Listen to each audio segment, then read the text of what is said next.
Friends, இப்போ நான் பார்க்க போகிறோன்னா இப்போ வந்து மாம்பழம் வச்சு ஒரு கேசரி தான் சேர்க்குறேன். வாங்க எப்படி செய்யலான்னு பார்க்க. இதுக்கு தேவையானது 3/4 கப்பு வந்து ரவை எடுத்திருக்கேன், 1 கப்பு வந்து சுகர் எடுத்திருக்கேன். சுகர் இன்னும் வேணால் கூட நம்ம ஆட் பண்ணிக்கலாம். அதுக்கப்புறம் தேவையான நட்ஸு, அப்புறம் ஏலக்காய், அப்புறம் கீ, அதுக்கப்புறமா வந்து மாம்பழத்தை கட் பண்ணி நம்ம வந்து பியூரியாக எடுத்துக்கலாம்.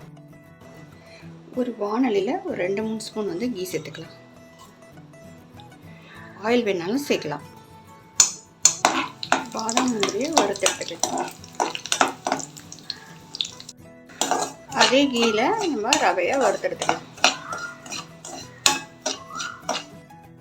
ஒரு 2.5 கப்ஸ் வந்து ஹாட் வாட்டரை சேர்த்துக்கலாம். சுகர் சேர்த்துட்டு நல்லா கலந்து விட்டுக்கணும்.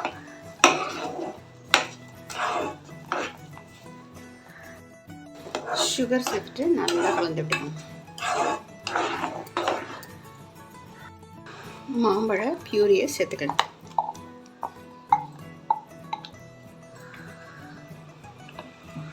ஃப்ரெண்ட்ஸ், கலரை சேர்க்க வேணாம். எப்படி கலர் ஆகிடுச்சு பாருங்க, சூப்பராக.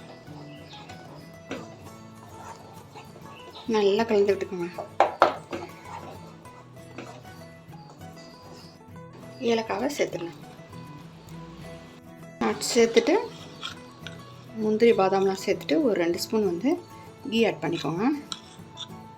அவ்வளோதான் ஃப்ரெண்ட்ஸ், சூப்பராக இருக்குது பாருங்கள். நீங்களும் ட்ரை பண்ணி பாருங்கள்.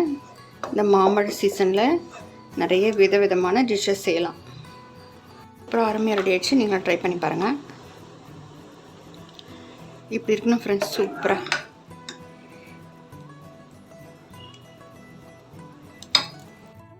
பாருங்கள், நீங்களும் வந்து ட்ரை பண்ணி பாருங்கள். பிடிச்சி லைக் பண்ணுங்கள், சப்ஸ்கிரைப் பண்ணுங்கள் ஃப்ரெண்ட்ஸ். தேங்க்யூ. தேங்க்ஸ் ஃபார் வாட்சிங்.